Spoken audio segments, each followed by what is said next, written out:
right. Hello, fiends, friends, and familiars. This is Matt Orozco here from Macabre Daily, and I'm joined today by actor Fabrizio Santino, who stars in the upcoming film Jitters as Detective Collingwood. And Jitters will be out in the UK on March 16th, which is this coming Monday, and then in the US on March 17th, which is the following Tuesday. So, Fabrizio, thank you so much for taking some time to speak with me. Oh, you're welcome. You're welcome. Thank you for having me. It's a pleasure. And I know we only have a small set of time, so I'm going to go right into my first question, which is Go for it. what is your process when it comes to preparing for a role such as this? Especially when you're taking on the persona of someone who's a police officer, who's also got some personal issues. So how do you get yourself into the kind of mental state to assume that role?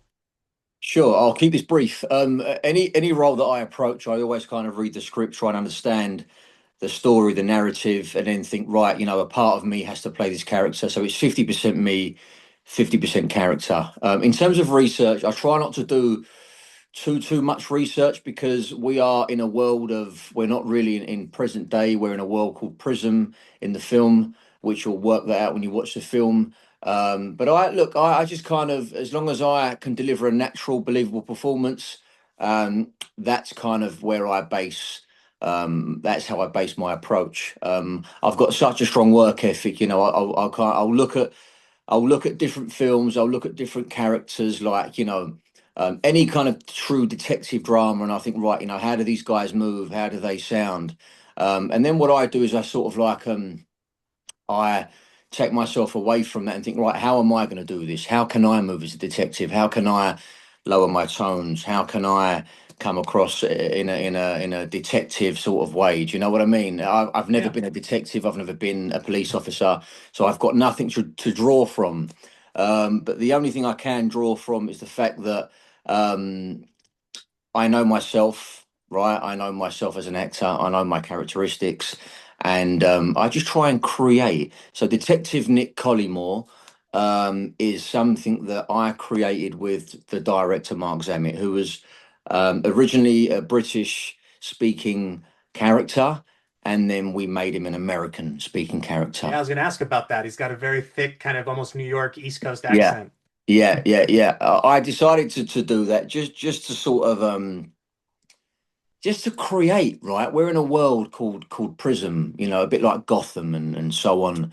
And I'm like, well, why not make him American? We've already got another character in the film who's French, right? So he's got quite a strong French accent. So why not? Why not? Well, let's kind of make this more of a sort of like a universal type project type film. You know what I mean? Well, we can't quite work out why or how or and that leaves an air of mystique, an air of mystery. Yeah, I mean, well, one, you did it very well. So Thank you. I genuinely was thinking to myself as I was preparing for the interview, I was doing a bit of research on him. Like, this guy was born in the UK. I'm like, wait a minute, that accent's pretty convincing. So, Yeah. kudos to you for being able to do that because I feel Oh, like thank you. Thank you. it's hard to do it at all, but also to do it authentically is even kind of an added challenge. And I've spoken Well, with a I lot of was I actors. was very nervous because obviously, again, I'm a British speaking actor, and so therefore, how do you challenge yourself? How do you compete against the Americans, without them being too harsh with their critique. Oh, I can hear the British coming through there. Oh, that word isn't quite right. Oh, and that's okay. And that's okay. Because I guess they get the challenge to do us, right? And it's not Right. hard for them to do us. So it's like it works both ways, But I hope that I get a good critique and good reviews, and that people truly understand how difficult it is to maintain scene for scene consistently. But you know what? A little bit of I will let you into something. So my parents grew up in upstate New York. So my parents, they've both got the twang. They've So it's a both little got bit in there. the New York twang, upstate New York. They've both got that little twang, and I've heard that all my life. So with a little bit of practice and some coaching, I hope I did it justice. Well, I was gonna say, like, you, when you all, none of us in the U.S. should be critical of anybody else when it comes to doing accents because we're trying to presume another accent because we have been notorious for doing it poorly and badly, whether it's on film or not, for many years. So I think that if the fact that you took this to heart and tried to do so in a meaningful and genuine way, as opposed to, just a caricature, is certainly Yeah, felt and appreciated. And yeah. having spoken with a lot of actors before, I've come to understand that some folks have a process when it is to get into the role, they sometimes create playlists or things like that to help get them into the head of the character they're about to create. So Mm. curious if you did something like that for this role, or and if you didn't, what maybe songs would you think would be best for Detective Collymore as far as what would be on his playlist? Do you know what? I'm going to be completely honest. I've never done this before, but I kept playing Massive Attack. And Nice. Massive Attack, random songs from Massive Attack because they're quite dark and they're Yeah. quite gritty and they're quite deep and dramatic. And I think that that's what it's funny because I actually I don't know why I did this. It's a very good question, but I'm not quite sure why I did this because I've never heard this approach before. But because it Collymore is going through something, which we'll find out in the film. He is in a dark headspace, Right. and then he also did something that made him take some time out of work, which I won't again reveal on camera. And so he is in a dark headspace, and I'm not quite sure why these things happen or how they happen. But I started listening to Massive Attack. And it just worked. I And mean, it, I mean, I'm not really saying that I was listening to it before going on set or on my way to work. I just started to listen to Massive Attack because I was kind of documenting my day on set, loosely feeding my audience. I'm on set, or I'm in this scene today, or I'm in that scene today, or or there's the back of Jitters, and I always kept putting a Massive Attack soundtrack behind. So I think it's because it kind of fitted. It was well fitted to what we were doing. But I've never done it before, but I can see why you asked me the question. yeah, I mean it's something that I've heard some folks do like religiously. Others have dabbled in it, and others like yourself are like, ah, maybe I did, but it was unintentional or maybe It subconscious. was unintentional.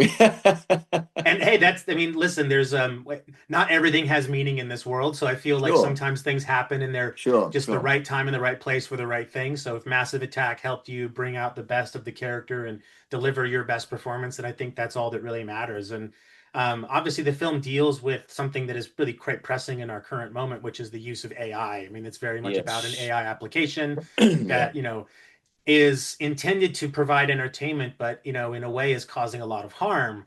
So Yeah. I'm curious, kind of, given your role as an actor and kind of working in the entertainment industry, what are your perceptions of AI today? And of course, without judgment, right? Like I think everyone has an opinion here, and there's no right or wrong. But ultimately, where do you Yeah. see this as yourself as a performer, and also as it affects your industry?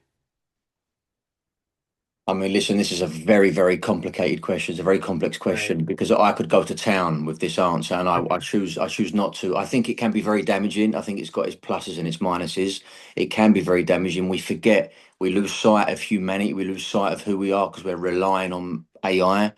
We're leaning on. You know what? I'm not going to use my brain today. I'll just chat GBT it, and that's a huge problem. And also, the younger generation that have all this access to AI are kind of not becoming who they should be. Like they won't experience what I experienced as a young man, and that's understandable. I didn't have that in my childhood. Do you know what I mean? So they kind of have no choice, but the parents have a choice as well. The problem with it being in my business is that um we're losing actors, right? We're losing the belief. We're kind of relying again on, oh, it's all right, we don't need that because we can AI it, or we don't need that stunt because we can AI. Oh, you know what?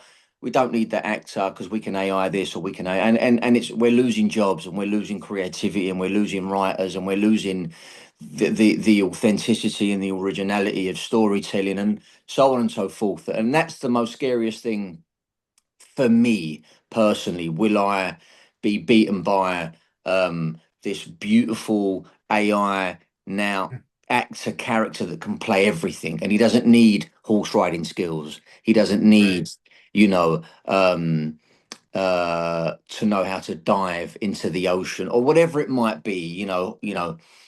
Sword fighting combat because he's AI and he can do it. And that's I think the problem that that I think we're walking in slowly into this real problem. I think Hollywood have started doing something now with a female AI character that can do everything, and it's upsetting. It's Yeah, upset a lot of people, and I'll leave it there. yeah. Yeah. No, I mean, I'm in full agreement with you. I think that it's really an erosion of creativity, and ultimately, I think it tries to offload the cognitive and the creative onto something that doesn't inherently have it. Whereas people, Mm. because of us being, having these amazing brains, have this ability to think more abstractly and really defy what we know, whether it's in the physical world or what we kind of assume to be true based on facts. So I think it just Mm. allows that when you remove the human from the element, you're getting, I think, a less human centric product. And Yeah, ultimately, I yeah. believe that folks like yourselves that are working in performance and, ultimately, I think people will be able to tell a difference between what is kind of created in a studio versus what someone's actually delivering on the screen. Well, do you know what I say, buddy? I say it's all in the eyes, man. You know, the eyes, Yeah, they never lie. And you can tell the difference between if I come across something on social media and I'm like, and I look at the eyes, you can tell straight away. The eyes are artificial. You yep, know, the eyes, they never lie. The eyes tell, they speak so many volumes, right? You know, and you can do a lot with your eyes, even as an actor. You know, I can do a lot with my eyes when I am not speaking or even if I am speaking. So, AI can't do that, man. Let's yeah, face it. AI can't do that. It has not. and it shouldn't. It's soulless. I guess is Yeah. my point. You know, And it shouldn't. I mean, that's again the reason why we want to see people performing is we want to see people. It's not because we we want want to to see see people. things Yeah, happen. If you want something to be forecasted to you, exactly, read a book, right? That's probably the exactly, best way to get someone to exactly. tell you. Yeah, But my last question for you, sure. Fabrizio, is a bit of a fun one. If you were asked to program a double feature with Jitters, and someone said we're gonna play Jitters, we want to put a film either before it or after it. What do you think would make a really fun companion piece to play alongside of it? Oh, that's a really interesting question.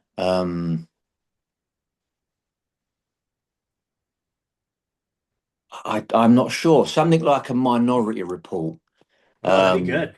because a Minority Report kind of touched on the future. Maybe not so much AI. I can't quite remember, but there was a lot of like, um, It's yeah, certain like it's finger like touch screen precognition, so it's devices. definitely like a form Yeah, of like yeah, look yeah, future looking. exactly. Or also another favorite film of mine, Judge Dredd, Oh, because that so are kind of you the Stallone one or the Carl Urban the one? Stallone one. My man, my man. I love the Carl Urban one, but I have a very soft spot for the Stallone one because Yeah, I yeah, read, even though I'm not from the UK, I grew up reading a lot of 2080 comics. And so yeah, Judge Dredd was a core part of my upbringing. And the Stallone version to me feels more accurate to the comics than yeah, the yeah, than the more recent one, but I like yeah. them both. I mean, you can never complain with too much Dredd. Because if you think about it, I think that the Stallone one, it kind of starts off with pre maybe pre AI and pre technology or super advanced technology, right? And then it goes way past AI, possibly. Do you know what I mean? And Yeah, into even something even more advanced. So, and we'll never know because we can't quite see the time, what happens within that time. right. So Jitters could have been something that that happened. You know, Yeah, in between. Jitters cause the future that Dredd Who supposes. knows? So, Who knows? um, Man? Who knows? well, Fabrizio, this has been a really fun conversation. I truly appreciate you making the time for it, You're and I very want to remind welcome, man. everyone watching this that Jitters will be out in the UK on the 16th of March, and then following day in the US. So Yeah, please make it a point to go and rent it, give it a watch, and have a good time with it. At the end of the day, that's what we watch movies for, is to have fun. absolutely. So Fabrizio, looking forward to speaking with you again in the Uh, future, and Thank thanks you. for the time today. Look after yourself. Thank you. Thank you, Fabrizio. Take Take care. care. Take care. Take care. Hello, fiends, friends, and familiars. This is Matt Orozco here from Macabre Daily, and I'm joined today by filmmaker Marc Zammit, who is spearheading the film Jitters, which is set to release in the UK on March 16th, and then following day in the US on March 17th. So, Marc, thank you so much for taking some time to speak with me. Thank you for having me. It's a pleasure. Well, I know we don't have all the time in the world, so I'm going to dive right into my first question. Go for it. And I'm sure you're used to answering something like this, but a lot of us want to know what kind of inspirations or ideas did you have in mind when you were coming up for the concept of Jitters? Because it is somewhat of a genre bender in terms of being a little bit of sci-fi, a little bit of horror, and obviously heavily tech influenced. Yeah, for sure. So for me as a filmmaker, one thing I like to do is I kind of like to look at the market, and make films for the audiences. I don't like to make films just for myself. As much as I'd love to do that, I think if you want to thrive as a filmmaker, you have to make what's in the market. And I remember when things like ChatGPT and all of this was kind of coming quite popular with the whole AI stuff and films like Megan. And I was thinking, do you know what? I wanted to make something that was like a bit like Saw, because a lot of franchises like Saw, I was really into and inspired by, and I really loved the film Seven, which made me feel like, oh, I like this whole kind of detective side, rather seeing it from the detective perspective rather than the horror perspective.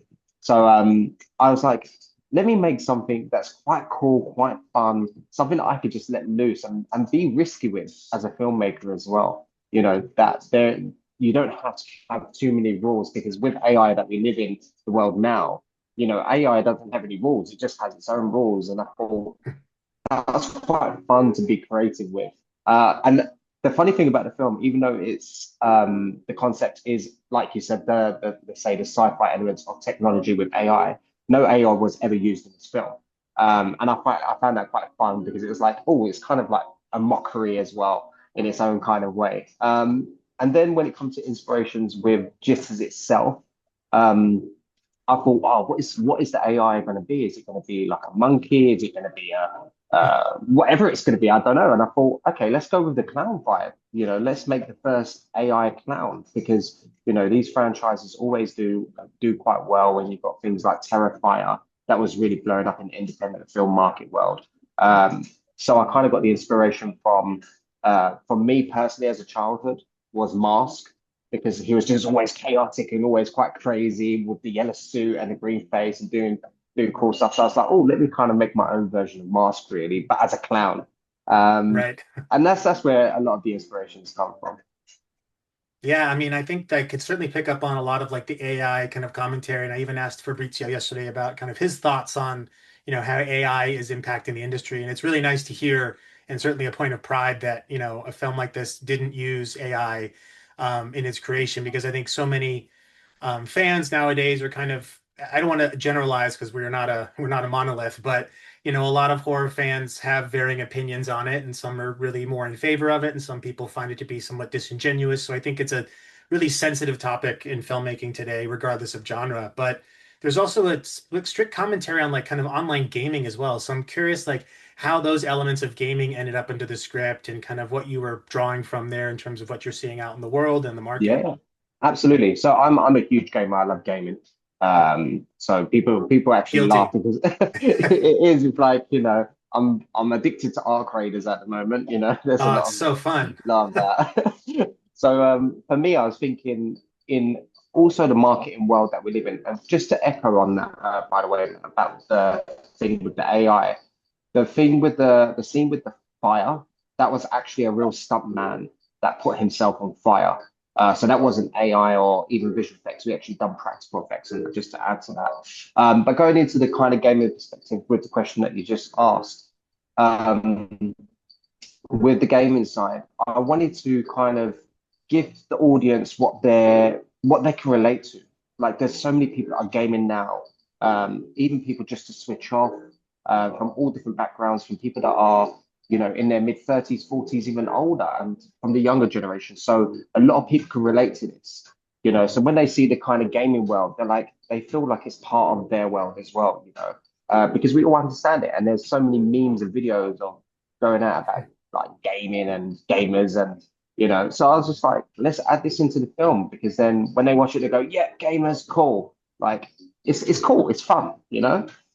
Yeah, absolutely. I mean, I think that there's still kind of an untapped market in terms of how online gaming and horror can converge. We've seen some examples of it over the years, but I still think that we haven't made much progress entertainment wise since like movies like Arcade back in like the early 90s, where, obviously riddled with some poorly aged CGI nowadays, but still kind of tapping into the concept of how the blending of realities can be somewhat of a nefarious exercise rather than a positive one. Yeah. And you yourself have kind of, this is your second full feature after Witch, and you've done a lot of short films before this. And I'm curious to know kind of how you've grown and developed as a filmmaker over the course of doing about a bunch of short films, also your acting career, and then moving into doing features and more of kind of behind the camera side. Yeah, so with regards to my whole career and that side of things, I just enjoy, for me, making films that are going to entertain people. And it's very hard as a filmmaker, because when you're a filmmaker, you tend to want to make films for yourself. And sometimes as a filmmaker, we have to understand we're not doing films for us, we're doing films for people. Like when you go home and you switch off. And I think to myself, how can I also be an inspiration? The way that I see my career and how it's developed over the time is, how can I make my next film better?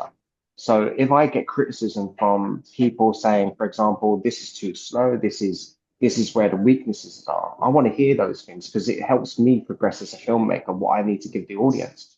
And the attention span of people these days is so short, and you've got to make it so entertaining quickly, because if you don't, you can lose interest very quickly. And to thrive as a filmmaker in this career, I have to follow what the market is and what the audience want. And I think that's a fun thing for me, because I never know what I'm going to create next. I have my passion projects that I'm making on the side, but then me as a filmmaker, it makes me challenge myself to think, oh, what can I creatively make that is hot right now? You know, um, I love that as a filmmaker. I think I have a lot to learn. I think I'm always growing. Um, from what I've learned on a previous thing. And I think the most important thing for me with the future is not just learning how to make films for an audience, but how I can be a better filmmaker for my team and be a strong leader for my team, and learn from how to make things more production value, and what's important in films, and how to just let go of certain things as well. Because I think every filmmaker is so passionate, and learning how to abandon certain ideas or certain things, so that it can thrive for the project. So I Right. hope I hope that answers your question. I might have just spiraled off into something else. No, no, it's very helpful. I mean, I think there's that old adage of like kill your darlings, it's kind of like this idea that you can't love to something too much when you're creative, because you do have to let it go and let it into the world where it becomes its own thing. And Yeah, really fascinated by what you said about kind of how you're really intentionally focusing on what you think the kind of the market wants now.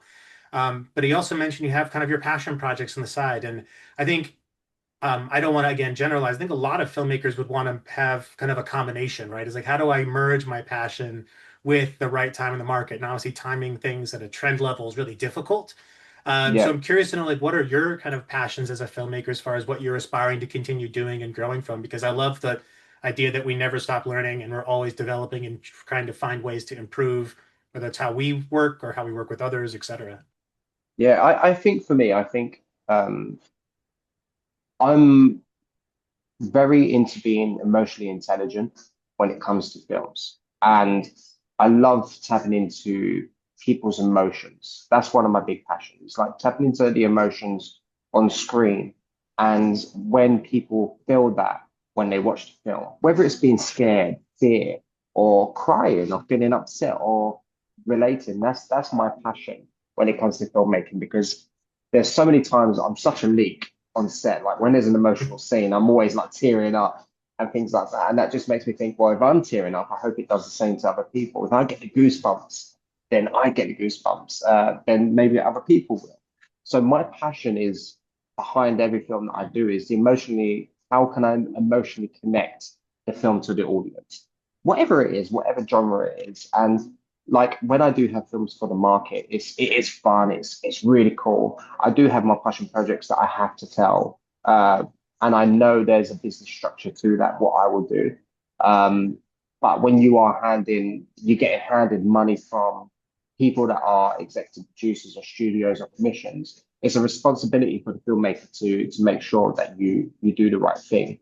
Um, because otherwise, if you don't, then your track record can fall off and then you can't. So the way that I see it is when I become more established as a filmmaker and when I get uh, let's say my name grows, hopefully, touch wood, that happens, then I can maybe get those passion projects that I have made on and raising awarenesses of certain things. So my first film, Homeless Ashes, that was a film to raise awareness on homelessness. And that's because I came from a very poor background. So doing films that really do connect with people is very a big passion of mine. But at the same time, being a fun filmmaker is really cool. So it's kind of going into two different worlds really with my passion, which is really nice. Yeah, I think that there's a lot of emotionally resonant films today that can be a little bit more fun, but obviously we're living in strange times, so I think it's kind of up to people to decide what kind of media they're taking in and how it's going to make them feel. But ultimately, I think you're right that when something can emotionally connect with an audience, you're going to have a much better go with it. Yeah, Ultimately, sadly this is a business, right? So I think yeah, you are yeah, beholden to the people with the money that are kind of helping you get something made. There's also their expectations as well, and as well as the people that the audience you're trying to sell, bring the film to. So I think I have a lot of empathy for filmmakers because you have to deal with a lot of different bosses, and some of yeah. them aren't. Some of them have your best interests in mind, some of them have their own, a little bit of both. And my last question for you, bit of a fun one, but I've been told it's a bit challenging, so apologies in advance if No, go for it. I love a but challenge. if you were asked to program a double feature with Jitters, they said we're going to show Jitters, we're going to show another movie next to it, either in front of it or behind it, doesn't really matter. What film do you think would make a really good companion piece to watch alongside of it?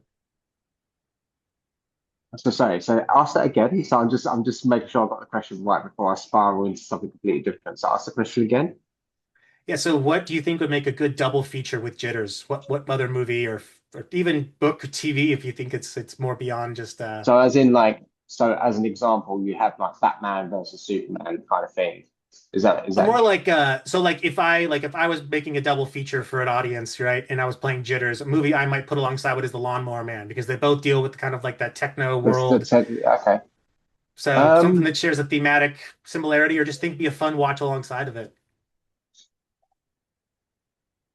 I'm having a little think about this. Do bear with me. Do you No, know take what your I'm gonna time. say? I'm gonna say a good film that would be something fun alongside of it. I wasn't as happy with the film as I was with the book, but I really love the book, and because of that reason, I love the film. Ready Player One. The book is amazing. I love the Ready Player One. The book is great. I feel like the film was decent, but I think with like the concept of like the VR set and people being able to interact with Jitters, and then it's kind of like Jitters becomes more like a game that people want to play rather than not trying to play, but they've kind of like it's a battle of like Jitters kind of being kind of mocked really in that kind of world. Like, can you beat Jitters? Do you know what I mean? Like the Yeah, same world of like Ready Player One and Jitters. I think that would be really, really cool. Um, so yeah, I would say Ready Player One. I awesome. I don't mean, know. that's a double feature I'd watch. I mean, I think that I haven't read the Ready Player One book, so I don't have the frame of reference, but I did enjoy the film, and I think it's more just it's an explosion of references. So I think from that perspective alone, it's hard to not enjoy it because you're just constantly like your eyes are constantly catching Easter eggs all over the place. Yeah, of Um, course. yeah, I mean, Mark, this has been a pleasure speaking with you. And I just want to remind everyone that's watching this that you can catch Jitters on demand and digital coming on Monday, March 16th in the UK. And then, of course, in the US the following day on the 17th. And Mark, I know you've got a bunch of projects that you're working on currently. I just checked your IMDb before this with like 6 or 7 things in pre-production. So you're a busy man, and I'm sure we'll be talking again. But good luck with For this sure. release and good luck with the rest of the films you're working on. Thank you so much. It's been an absolute pleasure. Thank you. Same here, Mark. Take care of yourself.